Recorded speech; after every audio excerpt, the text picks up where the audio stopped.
have a question like last time, feel free to unmute yourselves, ask, or you can put in the chat. I'll open up my chat box. That'll be open as well. We can always ask questions as we go. All right. So this year is certainly a unique year, right? You can say the Manishtana about this year. This year is a unique year. What? And primarily because of the fact that Erev Pesach, which is such a busy day in the year, falls out on Shabbos, and it really kind of limits our abilities to do certain things, and it makes things very different. Throws a bit of a curveball on all of our plans. So it's important to kind of plan out properly how are we going to do everything, being that Erev Shabbos, the day before Passover, Erev Pesach rather, is on Shabbos. Okay, so let's go through, just understand a little bit how it would work typically on a typical year and how it's going to be different this year. So in a typical year, Erev Pesach, we can say, is a very busy day.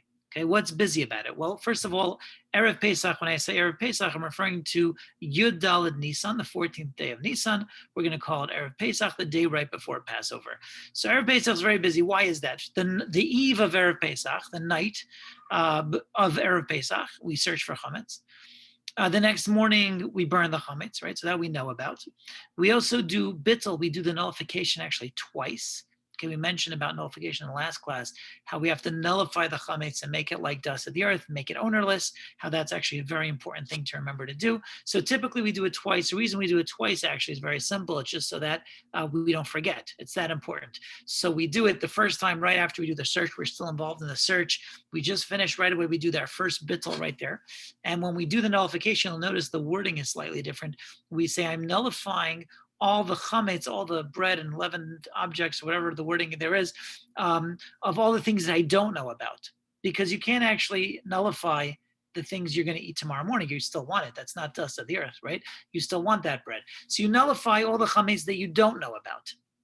Okay, that's at the nighttime. And the next morning at the burning, again, you're once again involved in the chametz. So now you're going to remember, do another nullification, this time include everything in it. Okay, so we do one more nullification. That's a typical Erev Pesach. We also, the sale of chametz takes place on Erev Pesach, the eve of Pesach, it takes place there as well. And to understand exactly how this works, I'll give some more detail. One more thing that happens on Erev Pesach before I go into that. Erev Pesach, very importantly, is that chametz becomes forbidden in the middle of the day.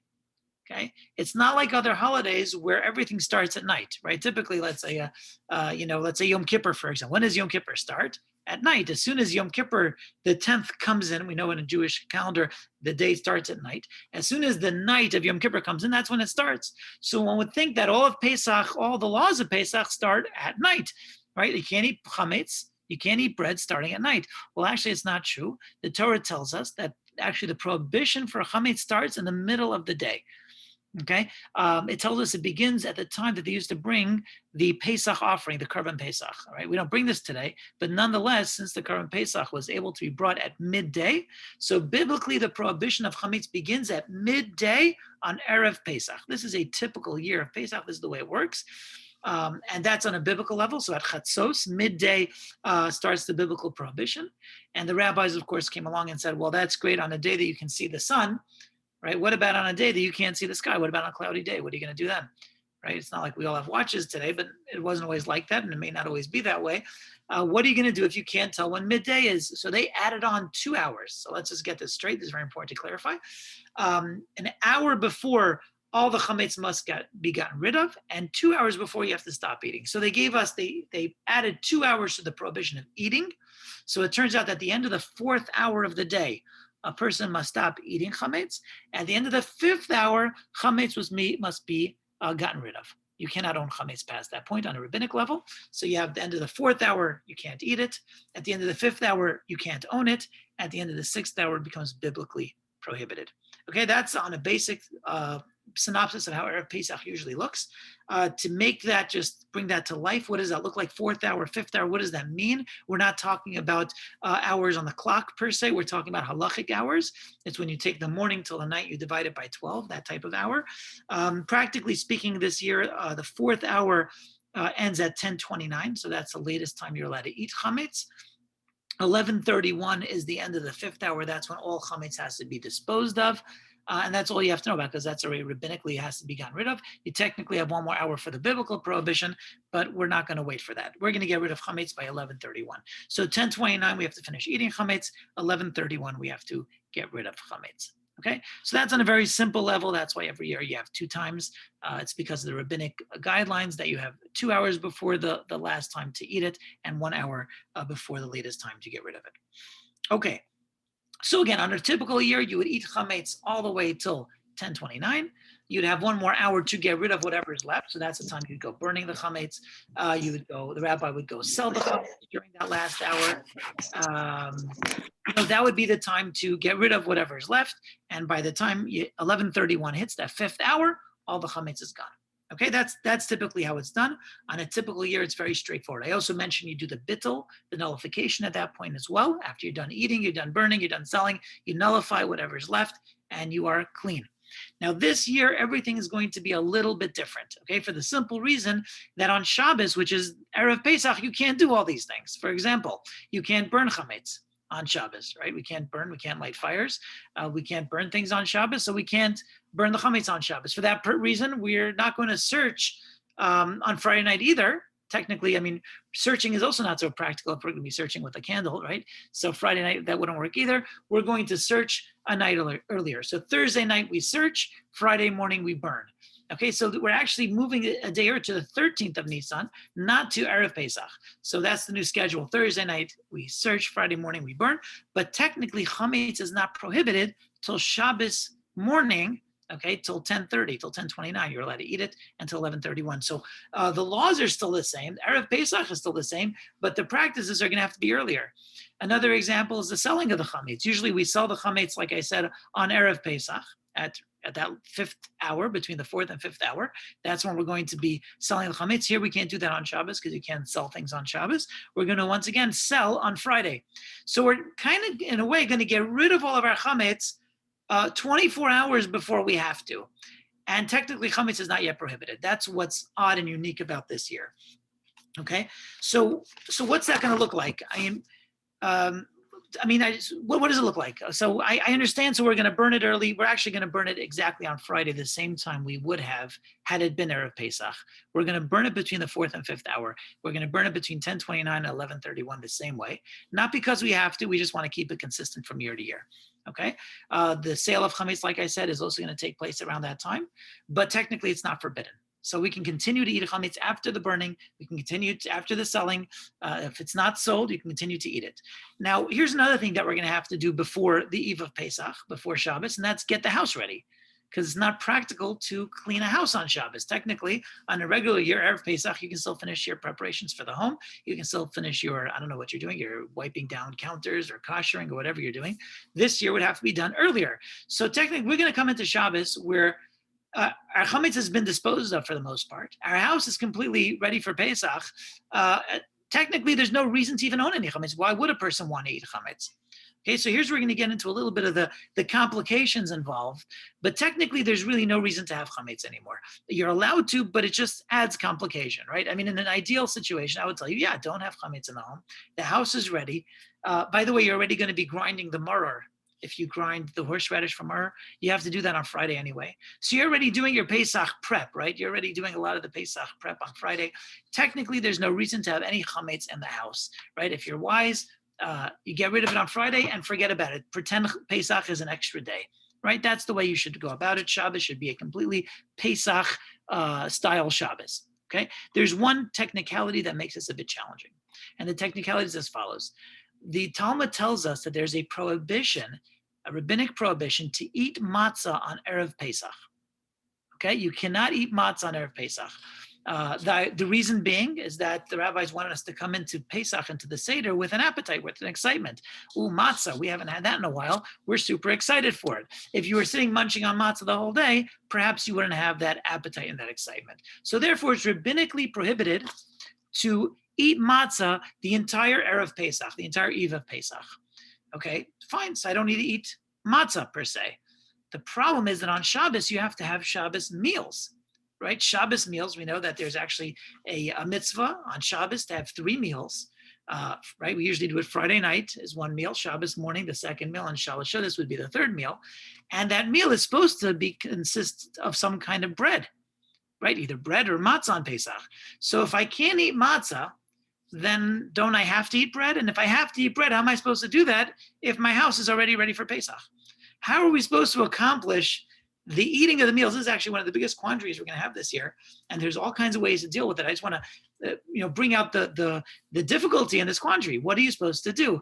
Again, we mentioned, let's talk about chametz again. Chametz is technically permitted the entire Friday night. It's permitted, but your house doesn't permit it. Your house is already ready for Pesach. How are you going to eat chametz? Okay, how you can eat bread. Shabbos morning, once again, you're supposed to eat bread, but you have to be done by 10:30 in the morning, 10:29. You have to be done. That's the last time. So you can eat an early meal, but how are you going to do this if your house is already all ready for Pesach? Your pots and pans are all going to be Pesach. Your food's going to be cooked on the Pesach kitchen. You can't turn over the kitchen on Shabbos, obviously, right? So your house is already ready. How practically is a person supposed to accomplish eating 3 Shabbos meals on this Shabbos if you can't, practically you can't eat bread, and halachically you can't eat matzah the entire Erev Pesach? What are you supposed to eat? How are you supposed to fulfill these meals? This is the big question and the big quandary, and there are different methods as to how to deal with this, but this is the problem, okay? So I hope we can all appreciate this problem. Now, I want to make it a little bit easier. The third meal, Shalosh Shabbos, although we're supposed to have 3 meals on Shabbos, Shalosh Shabbos technically, in a situation of difficulty, can be accomplished without bread. Okay, so if a person wants to have Shalosh Shabbos with just other foods, such as to eat fruit, preferably to eat something a little more substantial, like, I don't know, meat or fish or whatever. If a person would do that in a situation of difficulty, he would fulfill his obligation for the third meal. So Shalosh Shabbos becomes a little bit easier. Okay, let's say Shalosh Shabbos, we can do it, Shabbos afternoon, Erev Pesach, anywhere you're going to be hungry, it's a long day, you can eat something else. Okay, so let's take that out of the equation. So you still have Friday night and Shabbos morning, 2 meals that need some sort of bread. Matzah is prohibited, and bread is just complicated. Okay, and bread is going to be prohibited from 10:29 and onward. By the way, you'll notice in our Shabbos schedule this week, we're davening super early. We're davening 7:30 in the morning. We usually don't daven that early. We usually daven 9:15, right? We have plenty of time. This week, because of this issue, we're going to daven 7:30. Hopefully people will be able to get home and start eating bread if they choose at 9:30 and be done by 10:29. That's the idea. That's why we're davening early, so that early meal can technically be accomplished early. But let's go into more detail. How are you supposed to do this? Okay, let's say we got the timing. How practically can a person accomplish this? Okay, so let's go through it. There's basically different approaches. I just want to, before I go into that, I want to just point out one discussion that perhaps you can have. When the Talmud tells us not to eat matzah on Erev Pesach, on the eve of Pesach, there are some who contend that only applies to the day and not to the eve, not to the night of Erev Pesach. In other words, it would not apply to Friday night. It would only apply to Shabbos day. And they actually bring a proof. And you know where the proof is from? It's from the Manishtana. You all know the Manishtana, the first one, Shebachol haleilos anu ochlim chametz u'matzah. On all nights, we're allowed to eat chametz or matzah. Oh, on all nights? That must include Friday night as well, the eve of Pesach. It must be you're allowed to eat matzah on the eve of Pesach, and the rabbinic prohibition doesn't apply to Friday night. So there are those who contend this. It's a cute proof from the Manishtana. It's interesting. However, as far as I know, nobody does this. No one will actually eat matzah on Friday night. And in fact, some even have a custom. They don't even eat matzah all the way back from Rosh Chodesh, from the first day of Nisan. Okay, it's because they want to come into Pesach with an appetite. It's just worthwhile to point out that that's all a custom. It's not prohibited. It's only prohibited on Erev Pesach. Okay, so practically speaking, I don't know anyone who's going to eat matzah on Friday night. So we're back to the question: if you're not eating matzah, what are you eating, and how are you accomplishing the meals on Shabbos if you can't eat matzah and bread is just not practical? Okay. Okay, so I'm going to go on and mention 2 methods, really 2 primary methods that I'm aware of, and they're not etched in stone.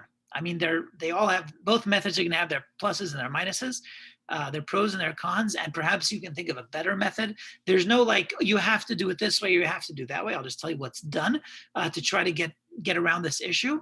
The issue again is that you have to have 3 Shabbos meals, in particular 2 Shabbos meals with some kind of bread component, and bread is not practical, matzah is not permitted. What are you supposed to do? Okay, so the first method, The first method is the one that's mentioned that I found in the halacha sources, is that you keep actually a amount of chametz, an exact amount. So let's say, for example, you're talking about a Friday night meal, you're talking about a Shabbos morning meal, an early Shabbos morning meal, right? Around 9:30 in the morning, you'd be done by 10:29. You keep exactly the amount of bread you need per person. Okay, so let's say you're a family of 4 people, and each meal you're supposed to eat around an egg's worth of bread, right? That's probably enough, probably sufficient. So you keep it exactly an egg's worth of bread for 4 people, right? That's 4 egg worths of bread for 2 meals. So 8 egg worths of bread.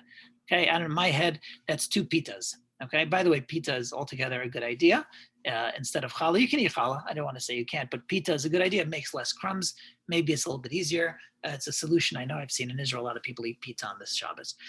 Anyway, you keep those pitas, let's say, or the challah, whatever it is, exactly enough. You're not making any extra. Forget extra. No extra. Exactly what you need.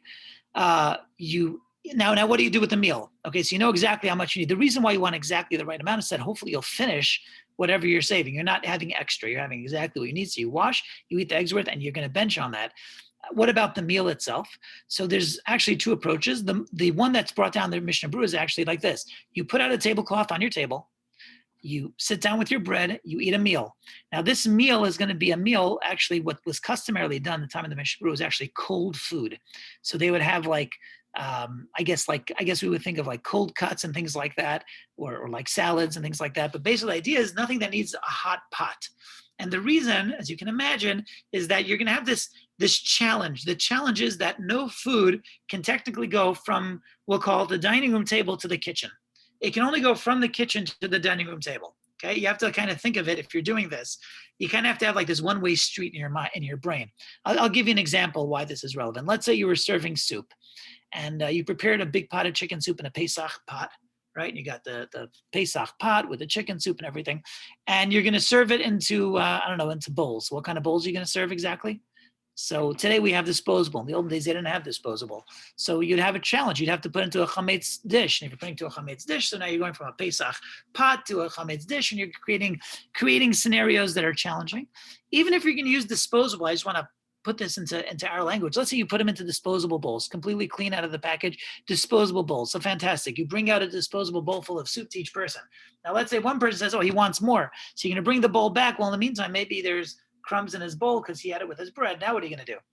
So how are you going to bring it back and reserve and things like that? So in your head, you have to have this one way arrow. Nothing goes from the table to the kitchen. Everything comes from the kitchen out, and it only comes out in disposable. Okay, that's one way to do it. I mentioned the old days they used cold because they didn't need dishes. If you use cold, you can eat it, without all the dishes. Okay, if we have disposable, maybe you can be a little more creative. Someone here is suggesting to try disposable serving bowls. That's also an idea. So you have a disposable, I'm not sure how this looks exactly, a disposable serving bowl. You take, for example, the soup, you put it straight into a brand new, clean, disposable serving bowl. You bring that out to the table. Once again, that disposable bowl does not go back into the kitchen because it's being put on a table with a chametz meal. There's crumbs, there's stuff going on. You don't want that in your Pesach kitchen. Okay, so that's one solution. Today that we have disposable tablecloths, it kind of makes it doable. Be sure to eat all the chametz that's there. There's no reason for there to be leftovers if you're giving exactly the amount you need. You're not making large challahs. You're not having, large amounts of bread, just the amount you need. There's no cake at this meal, right? There's no extra, just what you need for this purpose. It's hard enough to manage this, even having exactly the amount you need. You shouldn't have any leftovers. If there are crumbs left over, that's fine. You roll up the tablecloth, throw it out, and you're done. That's one way to do it. Okay, is it ideal? It's not so ideal. By the way, I mentioned last week the Mishnah Berurah says at the end of this meal, you just shake off the tablecloth, right, from all the crumbs and go on and serve your, get ready for Pesach that way, shake off the crumbs all over the house. Obviously we wouldn't go for that, but that's actually one of the proofs I was bringing that crumbs on the floor are fine. But anyways, this is what he was talking about. This, Rabbi, I'm sorry? You could also, like, if you have leftover bread and you can't throw it in the trash, because it ends up being in the trash. You could flush it down the toilet, I think, also. Right.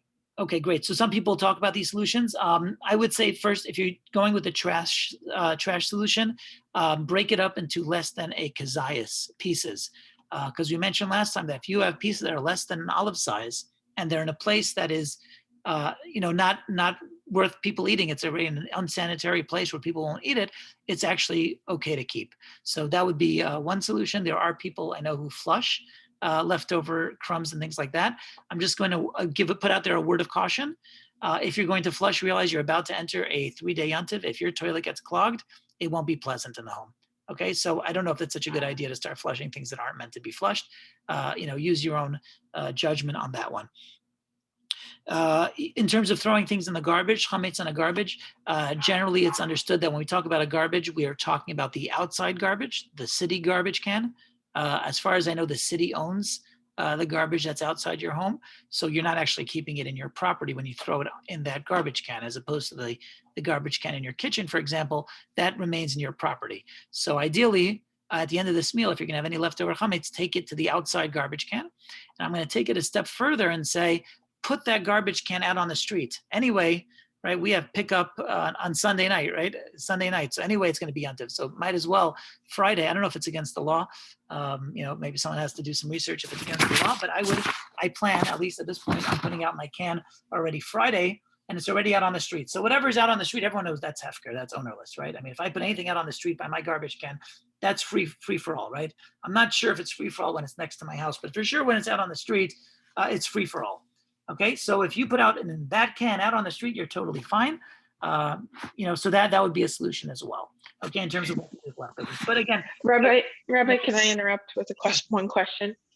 I read in the OU magazine that you could, obviously still before 10 a.m. because it counts as chametz, but use egg matzah, so it's kosher for Passover, so it doesn't mess up your kitchen or plate. Does that make sense? Is that okay? That's an excellent solution. Actually, that's going to be my second method. So okay, sorry. You beat me to the punchline. That's fine. Yeah, so the first solution is to use bread. The second solution is going to be egg matzah. So I'm actually going to go through both elements and try to really expound on the benefits, the pros and cons of each. Okay, that's really what this is about. Okay, so that's the chametz solution. The chametz solution is eat chametz, eat on disposable, kind of keep track of everything, keep track that people, if you have little children, you have to think about if this is practical. Kids like to get up and run around. Is the chametz staying put? Are you able to, you have to know your own family dynamic. Are you able to keep track of the chametz that's not going around the house? You already did your bedikas chametz. You searched already. So you actually halachically have to kind of keep track of whatever's left. You can't have just like chametz flying all over the place. You kind of have to have it, you kind of have to keep tabs on your chametz, right? Once you do that search, otherwise it invalidates the search, to some extent, right? So you kind of have to keep tabs on it. You know how much you have, and that's the way to do this. The other issue, I mean, practically for me, and I know others as well, maybe perhaps Erev Pesach, you went ahead, maybe you went the extra mile and cleaned your chairs, right? Because your chairs are at the table all year and you want to make them ready for Pesach. So you sat there scrubbing them. Now, does it make sense to go eat chametz on them? Does that make sense? I mean, if you just went through the effort of, sanitizing your chairs or whatever you did to them, and it does make sense to do this, by the way. It's not only, maybe that's not only a stringency, maybe that's what you should be doing because you do eat it all year and your hands touch it as you're eating. Maybe that's what you're supposed to be doing. Maybe you should be sanitizing those chairs. I plan on doing so on my chairs. So then I don't want to go eat chametz on them and just undo everything I just did, right? So that also doesn't make sense. A variation of this method, maybe that would deal with this, is, well, first of all, some people will not eat this meal at the table. They'll eat it at some other location, for example, an outside table, for example. And some people actually go and not make it actually a meal in the simple sense, the way we know it. You eat a meal with bread. They'll do something like this. They'll say, I have an outdoor table, for example. Okay, this table, I am only going to eat my bread. So we're all going to sit around. We're going to have in mind when we make hamotzi that we're going to start the meal here outside in my backyard, and we're going to continue the meal inside. Outside, we eat the bread. Okay, we finish our bread. After we're done, we get up, we wipe off our clothes or whatever. We're done with the chametz. It's all finished. Maybe if there was a tablecloth, we take that tablecloth and throw it out. And then we go inside and we finish our meal, and we have a Pesach meal inside with no bread and no matzah, just everything else. Okay, so that's another method. I remember when I was living in Israel, we had such a scenario, this Pesach, Erev Pesach on Shabbos. I remember people were having their bread in the staircase of the buildings. We live in Jerusalem, we live in these big buildings with staircases. And that was where people spent a lot of time the week before Pesach, but especially that meal was done in the staircase. So they had their bread and then they went on inside and continued their meal. This solution is maybe a little bit better in terms of all these issues because you're not introducing chametz to a clean home. You're only eating the chametz outside. A few things to realize. There are, of course, cons to this approach as well. Number one, where do you bench? If you had the start of the meal outside and you ate bread outside, and then you're going to eat a meal inside, so the Birkat HaMazon, the benching would seem to me would have to be outside where you ate your bread. So you'd have to go back outside the bench. And maybe that's not the end of the world, just to keep in mind how this would look, just to plan this out. There are those who discuss brachos. If you started eating bread, right, the whole reason you don't make blessings on all the rest of your foods is because it's all really part of a bread meal. In this case, your bread meal's long gone. It's over. You're not eating any more bread. You wrapped it all up and threw it out. Now you're going to eat something else. Is it all included or not? For the most part, as far as I know, everyone is lenient on this. Just some things to think about if this really makes sense. I'm going to pose one more issue with this approach of eating outside, for example. And that issue is, I'm sorry, if you had in mind to finish your meal indoors, can't you bench indoors? No, you can't. You have to bench where you ate. The only way you can bench indoors, okay, is if you can still see the location. So if you washed outside, you ate bread outside, and then you finish your meal inside, and you can still see the location where you washed, so that's all considered one big location because you can see it. Then you can bench inside. If the only way to bench in the second place is if you ate bread in the second place. So if you, let's say, I know people used to do this when they go to Shalosh Shabbos and Shul. Where I grew up, they used to do that. They start Shalosh Shabbos at home, and then they would finish Shalosh Shabbos and Shul. They'd eat bread in the second location, then you can bench in the second location. But here, the whole point is you're not eating bread in the second location. You're specifically not eating bread. You're trying to avoid bread. The second location has no bread or matzah or anything. It's just a meal with everything else. Another challenge with doing this outside, I just want to point out, is sweeping. To sweep the floor. As we know, sweeping is actually, I don't know if we're aware, the sweeping was actually a big halachic discussion in the Shulchan Aruch, and that's because floors used to be made out of dirt floors. They didn't have tiled floors. So when a dirt floor is actually prohibited to sweep on Shabbos because it smoothens out the ground, right? Imagine a dirt floor gets bumpy all over, and by sweeping, you actually make it smooth. It's a type of building, if you will, every time you sweep. Now, in fact, you're allowed to sweep inside the home today because we don't have dirt floors. In fact, nobody has dirt floors. There's only tile floors as far as I know. So because there's only tile floors, there's nothing to be concerned about. Everyone's allowed to sweep. Outdoors, however, some people have tiled outdoors and some people don't. For that reason, it would be prohibited to sweep outside, even on a tiled area, because of a concern that, well, once you start sweeping in a tiled area, people won't know the difference. They'll sweep outside in general. So if you can't sweep, okay, on a practical level, as far as I see it, you can't sweep even a tiled outdoor patio, which might be fine, by the way. I don't know if that's an issue or just something to be aware of. If you're going to eat a bread meal outside, you're going to, you may have kids who are going to make crumbs and things like that. Just be aware you're not really able to sweep it on Shabbos, and that you might not need to. Right? We mentioned in the past, crumbs on the floor, less than a kazayit. Outside for sure. The birds will come and they'll take care of it for you. You don't have to get rid of it. Just to be aware, you're not allowed to either. Okay, it could be a porch would be different if you had some kind of porch. And that's not an outdoor, that's not like a yard, like a patio, it's more like a porch, that would be different. And we can go through, everyone's individual scenarios just to be aware of the different possibilities. So again, option one is eating chametz. How much chametz? I recommend the minimal amount possible, and do it perhaps in a different location than the table, than your regular table and chairs, or maybe you just use different chairs. If you have other chairs, maybe that's a way to do it. And like I said, there's no, rules you have to do it this way. These are just different options. And just to really be mindful of the fact that whatever you're eating with doesn't go into the kitchen. So your bowls don't go into the kitchen. Nothing goes into the kitchen. It's basically one-way street from the kitchen to the table and from the table to the garbage. And if you have leftover chametz, which ideally you shouldn't have, dispose of it. How? You can make it less than a kazayas and just throw it out certainly in the public bin. You're certainly fine. And some people will do the flushing. Okay, and that's up to them. Okay, what's method number 2? Okay. Oh, by the way, in terms of timing, 10:29 would be the latest time to eat the chametz. You can technically eat the chametz till 10:29. You have that next hour till 11:31, hour and 2 minutes, to get rid of it. So you don't have to get rid of it right away. You can technically get rid of it in the last hour. Okay. So you can eat till 10:29 and then go deal with the getting rid of, whatever, the throwing out, the flushing, whatever you're doing. Okay. Let's go on method number 2. Okay. That's method number 1. It works for some people. It doesn't work for others. Let's come up with a method that is maybe gives you a little more peace of mind. You don't have to sit there watching what everybody's doing with their bread, how much bread, and all these different things. So that's the idea of egg matzah that Amy mentioned earlier.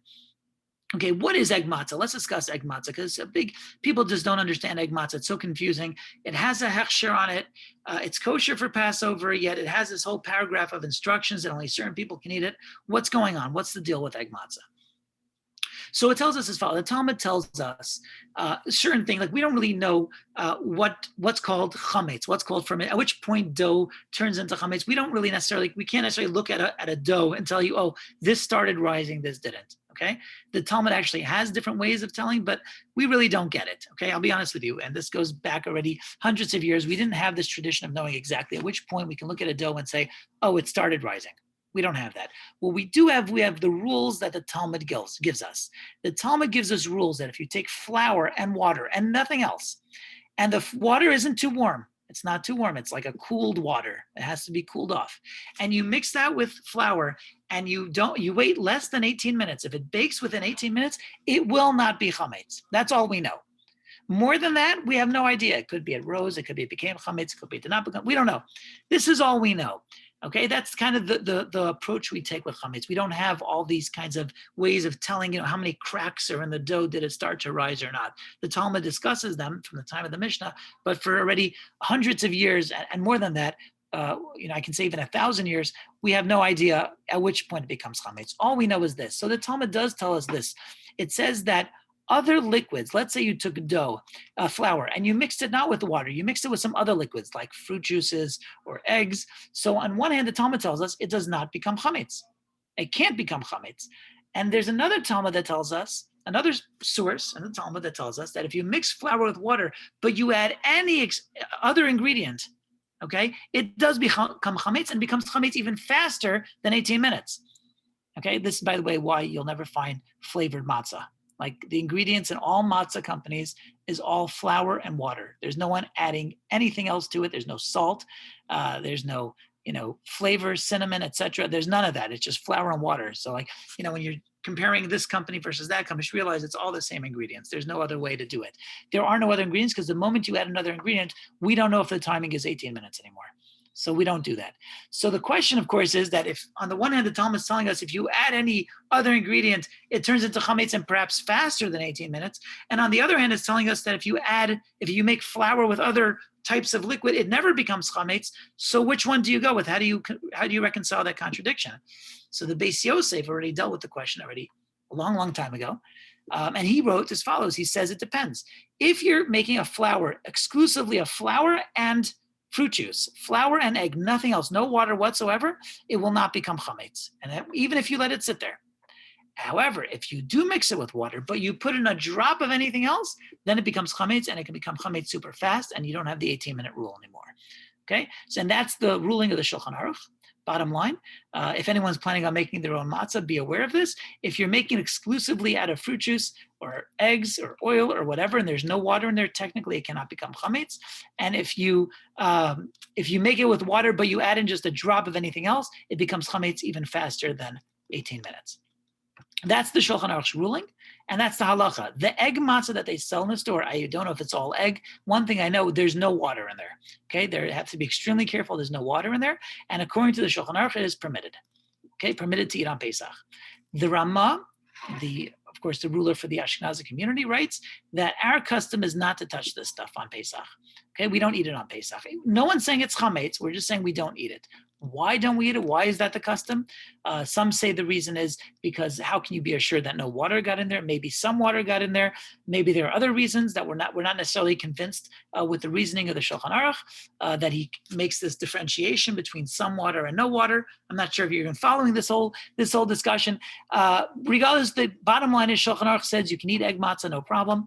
The Ramah, who's the ruler for the Ashkenazi community, says we don't eat egg matzah. Now, what that means is that egg matzah is not prohibited.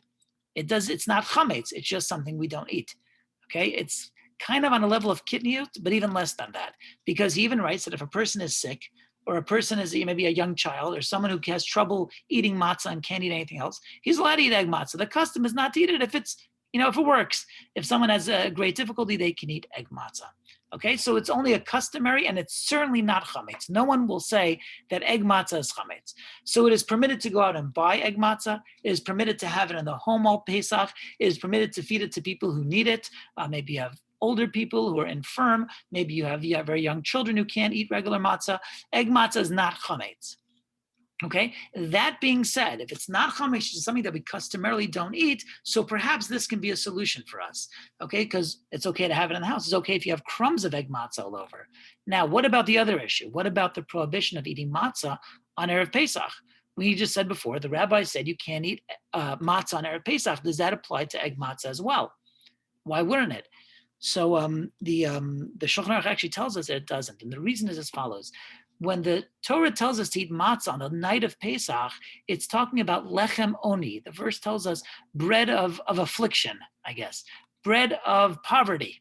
That's the kind of matzah we're supposed to eat. That's one of the reasons why the matzah is made in a way that it's made. It's supposed to be bread of affliction.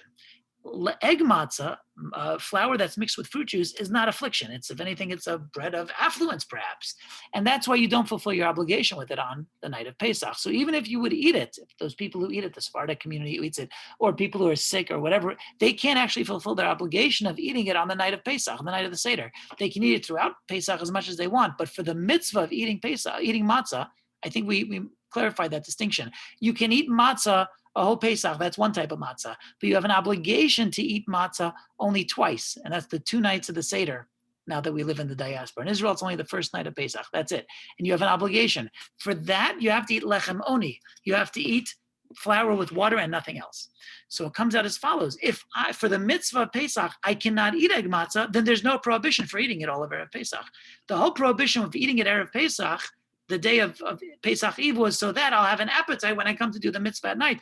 I'm anyway not going to be eating egg matzah at night. So just because I eat egg matzah all day, I'll still have an appetite for the flour and water matzah at night. So it comes out, I now have this new type of matzah, this egg matzah I'm allowed to eat on Erev Pesach. And I don't have any problems. In fact, some people say you can eat the entire Erev Pesach. You can eat it both Friday night, you can eat it Shabbos day, and you can even eat it after 10:29 in the morning. However, there's always a however. The custom is that if you follow the approach of the Ramah that says that our custom is not to eat egg matzah, we start not eating egg matzah already at the same time we stop eating chametz. Okay, so we'll basically, practically speaking, most of us are going to follow that custom that we will stop at 10:29 as well. Okay, so we're still confined time-wise to Friday night and early Shabbos morning. However, we're not confined in the sense that now we can eat something that we don't have to keep tabs on it because it's certainly not chametz. Okay, even though we won't eat it on Pesach and perhaps we won't even eat it after 10:29, nonetheless, we don't really treat it like chametz, so you don't have to keep an eye on it. Your kids can run around with it. The crumbs can go on the chairs. You don't have to worry about all these different things. You don't have to throw it out. You don't have to flush. You don't have to burn it. You can eat it to your heart's content. So this, in a way, kind of makes it a little bit easier. I know a lot of people are doing this. I had a class with Rabbi First for community rabbis. He said he's going to be eating egg matzah. It's an approach that others are taking as well. So it's a wonderful solution. It kind of takes care of a lot of the problems. What are the pros? The pros are that it takes, kind of gives you some quiet, some peace of mind on a busy, hectic day. What are the cons? So there still is a con of egg matzah. Number one, there's a discussion on egg matzah, what the proper blessing on egg matzah is. You typically bread that's made without water is not hamotzi. It's mizonos. So egg matzah, probably the right blessing on egg matzah would be mizonos, not hamotzi, not bread. So it's a problem, but it's not such a big problem. It sounds like, oh, well, it's not bread, then what does it do? It doesn't accomplish anything. No, it does, because the rule is whenever you have this type of item, this type of mizonos, which is technically a bread, but it's not really a complete bread because it's sweet or because it doesn't really have the full capacity of bread. If you make a meal, if you're kovea suda on it, that means that if you make a meal out of it, you will still have to wash and bench. Okay, so let me give an example where this is relevant. Let's say you have a, I don't know, I don't want to get into this one, but okay, let's say you have a wrap. Okay, let's say the wrap is a mizonos. I'm not sure it is, but let's say it is. Let's say it's a mizonos. But if you take that wrap and you eat it like a meal, you eat, first of all, a large amount, and you eat it with a whole meal out of it, then you certainly have to wash and bench, because even if it's mizonos, nonetheless, by being kovea suda, by making a meal out of it, eating the amount you eat in a meal and eating a meal with it, that already makes you have to make hamotzi. We treat it like bread. In other words, this category of bread is like, it's kind of bread. It's not quite there because people don't make meals out of it. But if you make a meal out of it, you have to wash and bench. Okay, so with this egg matzah, you would have to eat a larger amount. You can't just eat an egg's worth. You'd have to eat, I believe it's, is it 2 eggs? We asked Rabbi first how much egg matzah he's going to eat. He said he's going to eat half an egg matzah. And that, in his opinion, with a meal is called kovea suda. So that would be the other approach. So you got to eat half an egg matzah per person. Eat it with a meal, and then you can just do everything like normal. You don't have to worry about it, getting on your chairs, getting in your kitchen, getting all over the place. Still, you would stop at 10:29, but otherwise, it's not chametz. Okay, I hope that was clear. Does anyone have any questions on the 2 methods and on anything else I mentioned today? Okay, I'm just going to reiterate one very, very important halacha, okay, that I kind of mentioned, but I want to really reiterate. Bittul, nullification, is extremely important. I kind of mentioned this last time. We must do nullification. We are supposed to do it twice, so you don't forget. Once at the nighttime and once at the daytime. Now, the daytime, this time, is going to be Shabbos day. That's the only thing we can still do at Shabbos day, right? We mentioned the burning of the chametz, we can't do Shabbos day. The selling of the chametz to the non-Jew, we can't do Shabbos day. The nullification, we could. After we finish our Shabbos meal, right, 10:29, whatever we're eating, whether it's egg matzah or bread, it really doesn't matter. At that point, we're going to get rid of everything. However, we're going to dispose of whatever's left, and we're going to be doing a bittul. The bittul is the words, and if you know Aramaic, you'll say kol chamira.